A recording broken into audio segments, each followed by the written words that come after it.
Tidi Maria ha ye de honsem ede ba weekends aye wura means games ahoro e bus wo Europe ni nano o de munsensem enso betimi aba se utie na obetimi anya konya na afi wotimi ahu de wi abesifa ye because injuries update ni bi on de beba nti we ye investment abetimi ahu kwan se ofa so na we investment ne se o twan no otimi de nsem no enso ba na matena chi de memfa afi sem ne mra na men kona afi fancy de Maria so mra no mfa mo no 7 enso endi no na me started ya Ghana Premier League week 13 and I started and with every fixtures ahoro e basono na mde hon 7 e 2 ani na me ne wo kase ya ma hu se Bechem United for no e tibas mo and e kwa akanyampo na 3 pm o mo ne Bechem United and Lagos Cities ne bebo a eno ene said no ma no enso city na o sha Vision FC any medium ebo live on TV FC Samates enso any team e friend Heart of Lions ebo eno live on TV and Central Sports Arena na sa game no enso eba so TV live eba so e was to sound so na Accra Lions any Nations FC bebo eno e Wafa Park eno enso eba so Lagos Cities any Bechem eba so University of Ghana Stadium wenya Kawela United and so the Gold Stars at the boom no e wa Liu Mahama Sports Stadium sanso na wonana Kramansa Park e ho e na nso atematifie e to inside after Dreams FC uwram enso e wo Golden City Park e wo ye Brekum Chelsea and Adriana Football Club enso e bo Shoba Restica enso be hwe na fati mehu le wi team no enso si ko Baseke Holy Stars enso ejina kono a one Young Apostles enso na di bom games ni e baso nyampo e de ochena no mu bowia na so metima prepare kwamu for the super clash na me pa eda kwasiada wa bre no 3 pm e wo Babayara Sports Stadium a e ya Sante Kotoko ene Hasso Folk enso na edi bomu a eno ene said no man enso esiko na sa super clash na baso no se open gate fees na sei na mpa kwasiada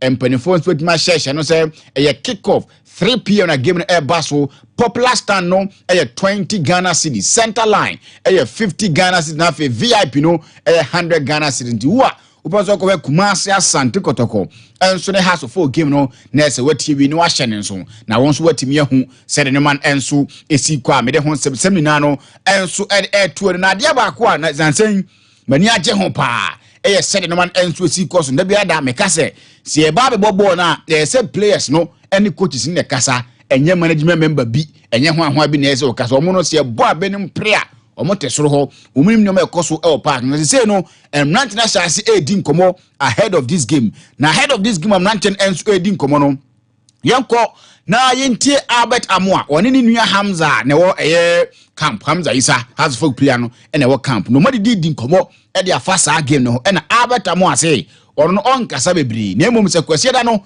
so mo che Hasso folk no mo show mu wi a kasa Hamza Isa kasa ni nano ya dia ebitwa yenko yentie nsema Albert Amoa enso eka edefa Hamza Isa ho Black Galaxies camp.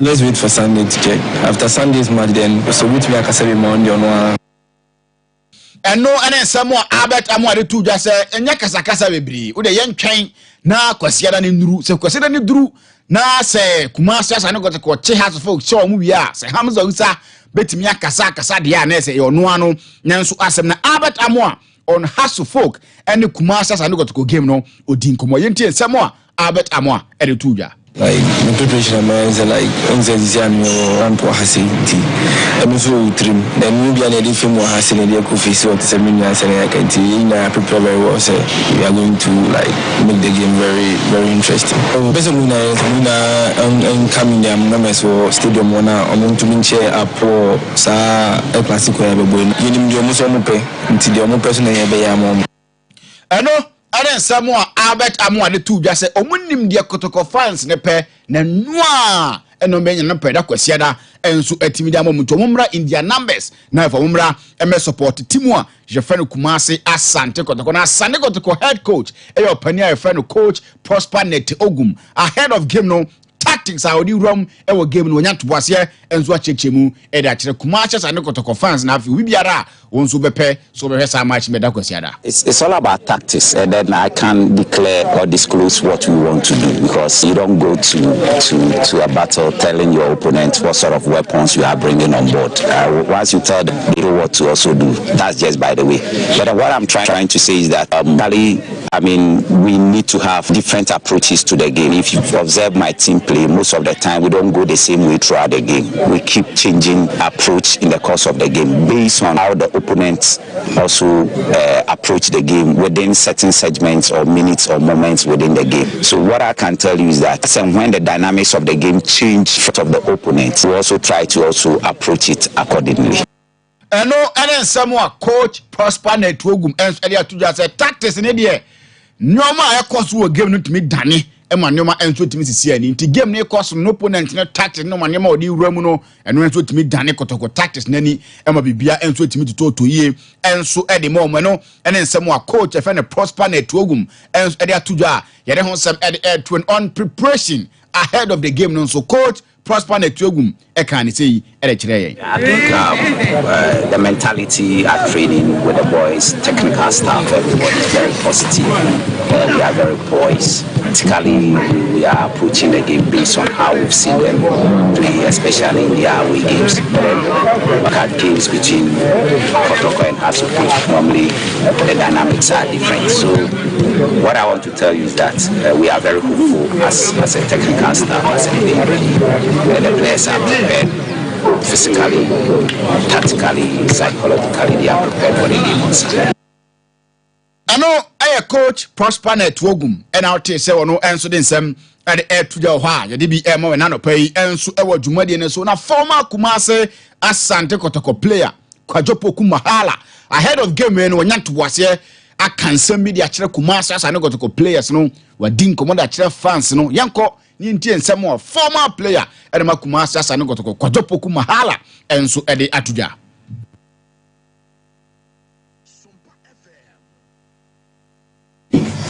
A normal game now, Monconum for Munco Diagro. Uncle Shom. Himself betting me, Yenina Tamochi, never said supporters also Metamochi in numbers. Omla, no meta actually. Because Mocam only 18 listens to Mumla, Ometa actually. Mrs. Sunday, Yabama Kumasia Dame. Kumasia Suyani Bejibi, Sunday. Ah. The guys munkona munkoshe otoko die imode timunkona munkoshe nya eta mochi me time bia me support mu munkona munkoshe has mai me tie fo bia me bia mahala fans nyina me bia so de musita e chi no na de me koyi mai sa na munkota guys ni chi onko in numbers mama park na hon munyema eno no ma agroni ede no be mo good football because enkrani ba no mu supporters ni so ma ba stadium one mama no mo so musunsun na sorry ko mo so mo wa manfo mo tawo mo chi mo baby bia ni e normal game na mo nko na mfo mo nko di agro nko show mo no I am someone Kwajopo Kumahala at the air to say a normal game. Munkona players, Munfo Munko Dia, Grona fans, Mumbra, Namobasana says supporters Nhumwa. No when you are Gina for Muswet to give you more all. Tiana someone or Penny Eddie Atuja Hamza Isa, a player Edema Accra has of folk ahead of Kumasa Sanogo game no or no answer to Medin Komokakra, and the actual house of folk fans no and the real mano and Zubisifako. And it's a preparation I started. Day one and I started preparation. So we are trying to say every Sunday now about my come. We have to play side game on Sunday, but it's me entering into Meshana game. The CBR emphasis the man. No, and someone Hamza Isa added to the game the best piano or Mediasda and Subit Memanyamina Abubakar Watara, a head coach Edema Accra House of Folk on Kotoko game no any shack with Guatimia show molasses me and Santosonia Dadinano or no answer made in Como. I think there's around second round in the Democrat. The motivation, the league, we are playing new league and we need to capitalize maximum points. It's true Kotoko House of Folk is special game, but the objective is the same, 3 points. And the boys are motivated because we need that match continue. You remember last season survive, trying to get more points. We didn't get the same pressure we have last season. To escape objection, we need more points. That's why we have this motivation. And the second one is the big one. As of Folk when we are playing, it's two culture. The win, all the two teams need the win. And we have so many passion. It's like a political party. You are right or left. I know. I am head coach. I am across for coach Obaka Watara. And now take on and so Eddie didn't come the faster than one and so it's a far why the air to him to know a Kumasi Sunday Kotoko and he has a fourth game no and what me at home come on young Korean team like bar stories are no and so me a cano make me and so Eddie so now on so me who said no man and so is equal. It's here again! It's the Super Clash! A Sompa game at the Managerial Sports Stadium. On Sunday, December 15, 3 p.m. It's Kumasia Santiago versus Glorious across the floor. I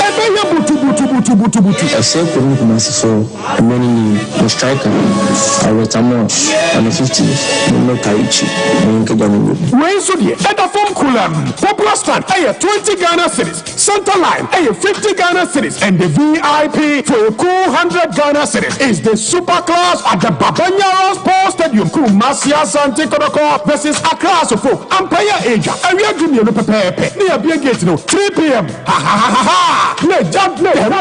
Mama Asia, I was the Managerial Sports Stadium, Kwasiada, 15 December 2024.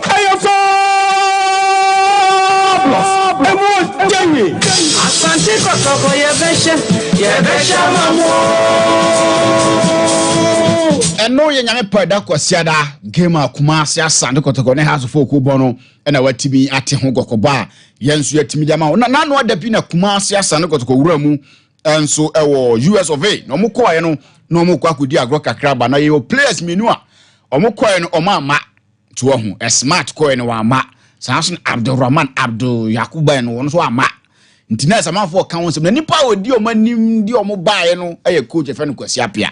Ntina no ada coach Kwasiapia nya ntobase a chegimon 2 players a omfri Sudan a o ba Ghana kotokoko USA o mama no coach Kwasiapia enso edi nkomodi afa ho. Eni say omomrana go akotoko. Sometimes nipa again there don't mean they are never and obia to take edition at any given time. And say omoko na me had there by saying that omoko edition omo take at the end of the day and good for us as Kotoko. And secondly, me personally, I'm feeling very hurt. So I do my banana or more akuja even because tell me now I'm alone for 1 year. If anything Mama when you know so unfortunately no manisa.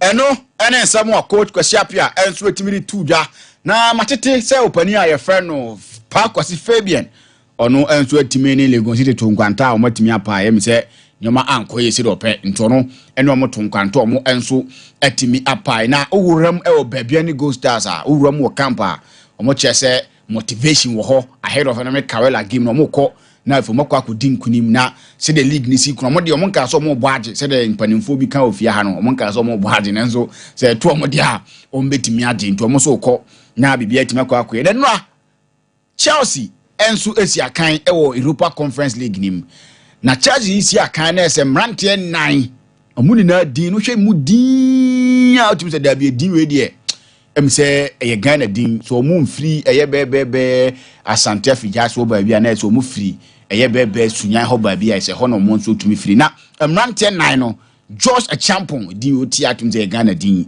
Samson Tarek George ono so oti atum say a Ghana din ato ampa ono so tumi say Ghana din and if your branch fe Samuel Raksechi ntuti din me say din na wi na to mu na no o me Ghana fe no omo enso timi meki omo debut pa wo ye Conference League ni bo ma Chelsea enso timi di nkomonti we na yesi ya na enso timi se Ghana se de ye ped ready made ne de na se o ma sa sha fa chiri credit di nkoma na sa ndi no eno ne se no ma no enso si ko latest ni na no enso e offensive media ho a wo ba no ono enso etim e de breye na bibia no enso e de opani me ma kwaba mejo so bibia ye fine de wow, nyame adum be finance way. Okay, then nyame so ho be ye because third team to Michel trade ya na say we ho ye. Third team. Okay. Is it more first team?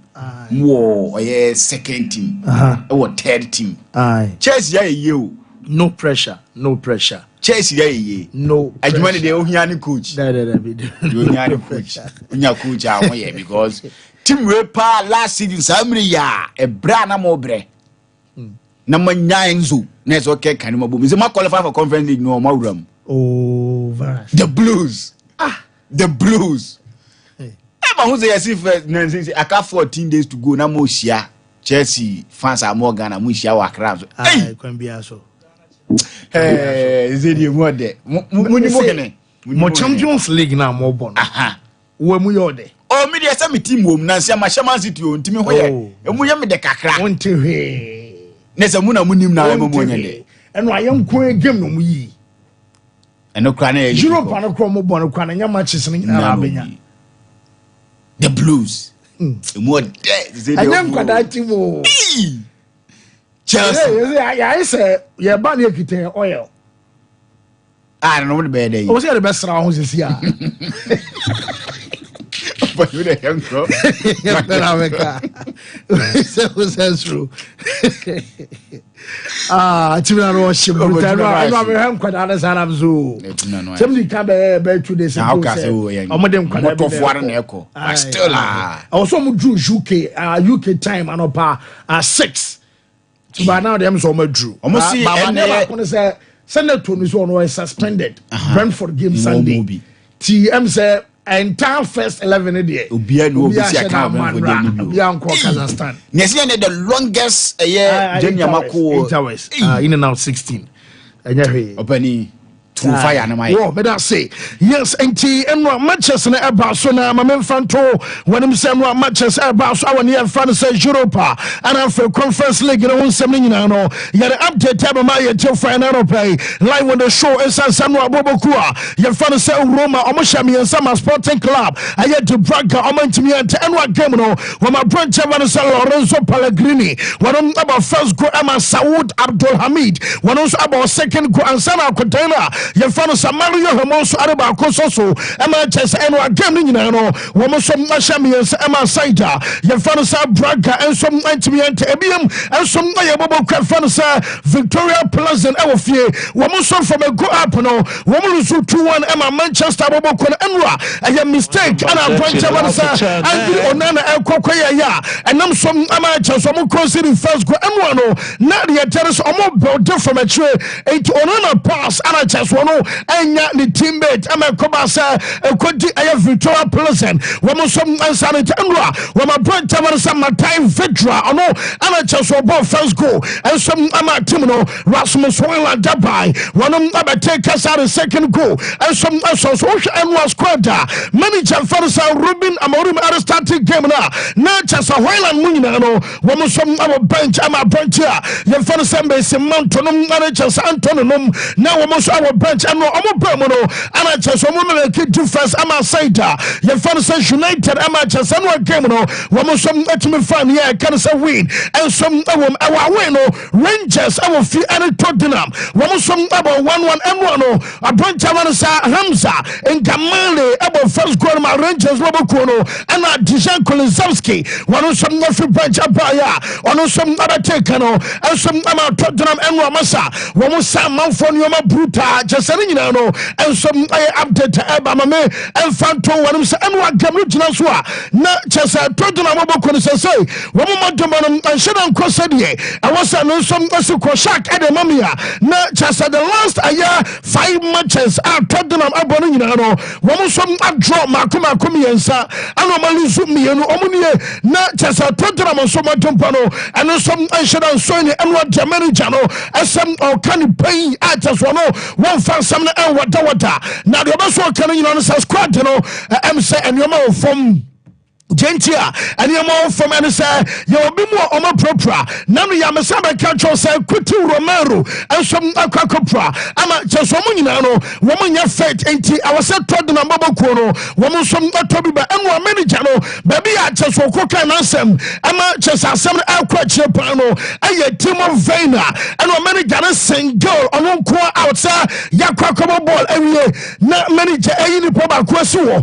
na wo kama wiase nyina tes wo no ana chese no game abaso wo hwie pa wo se moroma na akwara ne bor na nya na chese ojutum enye yenu nti ana chese ma eno first time no wono so my changes ama akwara ne free mo na sa ya popo na bia wonom wo bia wo popo so catch you sa wo ye German national team player o ana twa wata digu say na chese enye cry ti sa wono wo hwie na akwara no 18 years ana be jodia na chese modumpo no ensom abo from enwa after the game coach the fans Ange Postecoglou ensom aka Timo Werner asem. You took Timo off at half time. Was that just tactical? Or? Yeah.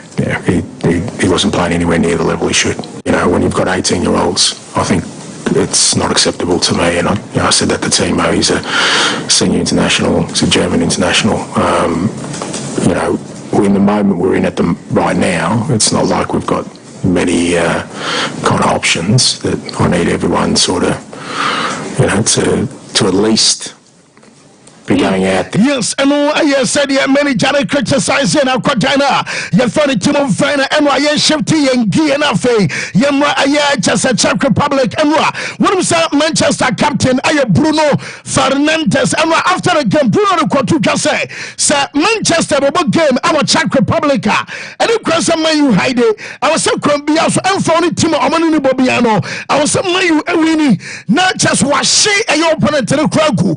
What was what chance opponent omunya Manchester fa enya bi omu mate and manju omunya de enti capito say manju ebo game our Czech Republic our second be also manju bo kono and some adin kunim and wa coach na ye fan say Ruben Amorim no and some other record sense ye say and I work Manchester manager so mo buy wo mo ba mo first two matches and asempo wo mo do two matches ato so and some na Europa na Chelsea manager na ababeto so yensa esansa unka kwade the last time akoba some man about Europe no wo mo twa bodo glimpse awo fie and one some amokwa away and some akotwa Victoria Pleasant and I game about so nyina no after owen fans say Matt Busby afai Sir Alex Ferguson Ruben Amorim about the third manager Manchester Bakosem no even in the first two games our European competition Manchester nyina no and some up to table and after the game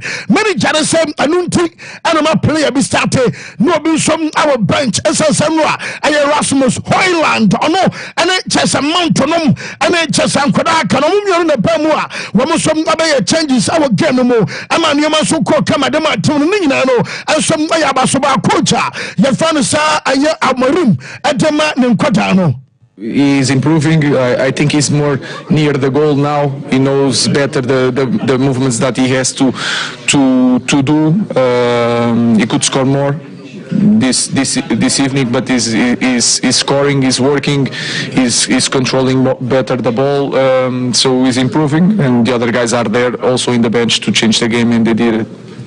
Yes, I know I am some manager no and I'll test and excepts in no yet the Emma captain I find so Bruno say and one mistaken goalkeeper fans I onana echo ball pass I want here and my Victoria Pleasant about first goal was a normal Taisi nya fenebia Rebecca say coach Abanti one ball from the back and found a goalkeeper one about the post in Ama United and still no one cause of build at the factory and so nana call ball nebi abon ankoye na so opponent kwasha we hwinsi nya fe na mo bedo so do so maba best said ya say o na na nya de bia no sentano akabito enso adana backing ema branch man say Andri Onana. No, this is something that we've been doing for a long time, and we know when Andre plays or Altai plays or even Tom, we know they are goalkeepers good on the ball and they can play, they can do this triangle, so it's something that we normally do. Today didn't work in that one, but in many other occasions works. In the first half we did it many times and they couldn't get near to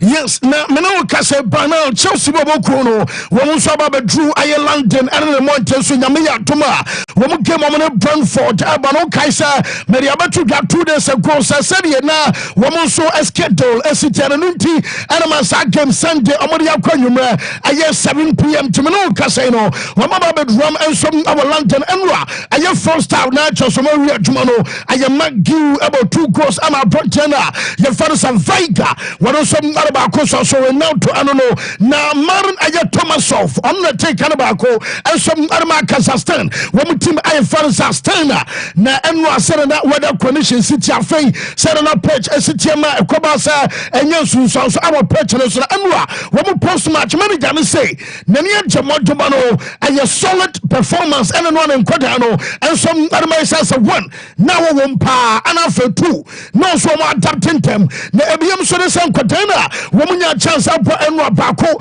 and George a champion, Tarek George, Ato Ampa, Anna Samia Rak Sechi, Omunano, manager said, and Yajamatumpona, woman some Abrano, Yanti and some manager Fanasa, and some Maroska, and some Arituka. We knew that it was quite cold. We tried to adapt. I think the player they did fantastic. With the weather condition, long fly yesterday, long journey yesterday, and also the pitch probably was not ideal for us, but overall very happy for the players. All of them, the ones that they start, Tyreek, Sam, and Josh, they all have done very, very, very good. So very happy for them. And yes, na Yaguswa Yaka, Ayoma Samana Sharag, Mami, a branch of Fanasa, Ayako Palma, Unisa Palma Shagola. One on a celebration, I can say, Ayako, I said, I want to, I will show up in a new na Jamaican in an assault, sir. Woman, and 1 year, Koran Fanasa, Morgan Rogers, and Rogers, a board of my Aston Fella. Oh, no, a crown started some celebration, baby, and I'm Morgan Rogers, and the last season, Quadana Fanasa Palma, and some about Chelsea and a mass celebration way, and some about popular report coming on Sabama say, well, Quaco trade market, the moment to about trade market celebration, no, Nessa, I on it, ya, Nidimu, and to Untimi, you soon find your Bibia bra, Kopama, and him Hoshe, Jamina said, Yanibi, and the Serbia drinks and non NHS and Yane, and Tadian Quadanquata, one Teddy Bear, I attack and Serbia twice and NHS cosmetics and a resource, and a Sanyo Marino, yes, a Branham Nabasa, or trademark number, apply, and a intellectual property anymore. I just an on your mobile you see, and some one seminal, yet the MI for an pay, and some our shoulders Anra, make a choice a bunch of us, Arnold, our Liverpool, Sabi, or Yabo, Real Madrid, or Modam. Now, and a Pediamina say when some that I catch our tema, not near Canasa, when we start to process and our shoes, when them a bunch of us Jude Bellingham, and you know, question, yes, I didn't see Jasso, and not Jude, a bomb just say, be a gas over, be a Sabia Kaya, yes, I did Papa Bobovida. I didn't that over Jude no, was I the Papa Butch anymore, as I said, I'm a second, say, I did, sir. I did change Liverpool. I considered to fit. Sabia Quatanum, Nabanyako, Okonsono, and bet me I for free. And some up the tab Man City. Make some weeks ago, Sabra, Sir Transfer Market, January. Not to Sabia Man City, Abba Comwa, and Manum, I know our answer now. May Tessa players, Emma Kumaku, and Sia, and Num, I 6, and between January and the summer. Woman, some other signing. Now, January, Diano, Mabdika, Ababa Tukasam, Omunya Bruno Guimaraes, Omope, and watch a mountains of a Mendy and a player now. Your first address and house of Enra. No man for crash, I says, hey, Nasa Romeo Laviano, Robiano, and Man City, woman product, anyway, woman San Confinement to City Bobokuno, now Jamaica can say. Over us so basically Siwa Sumuno as a coach, one of Americans over Japan, massive for near pretendent there. Nina no some update Emma on Samuno, yet Emma Bobokua, your first bouncer, Metisa name. And a branch of Ansu Fati, and some other started training Ebium, and some Amatumno. Now, Jamaican can some Montemana, Kadena, your father said Ferran Torres a boy against Aya Dortmund who's a manager. Yes, one casa personally. I shut up ball Aquadana Abaso. I catch that tuning in answer. And one man of Ferran Torres and one washer and your flow be our I am more tight on a bench. Or one more to bench a Casa Bremoa. No Muna, no Kunko, as a born or as one more. Now so Torres every bench of Baye. I don't make a difference. Our signal Iduna and it'll be an manager Panadi. Domo Yanasa in Nakipanga. Woman about some more extended goalkeeper no contract and some Adamano. Now about Spy 2026. Yaman can say I am manager and I'm go ahead. Yes, say manager and so I say woman Shama Kadano and some Einstein Umpo. One of some nice time day Bobo Kavan some Madrid say Judu Amantana Mokao. Wamantana Mokana Shark Faronado Banatos for me quick. Now me kwaminya me buy ya and upon Italian Mabeda. Akutwana we able yes we cry full fra Jacob and Cody about now I get $30,000 I 4 billion you know 4.4 when you 4.5 come on start house on the bonus 4.4 I'm saying supposed to be brave Sompa yes.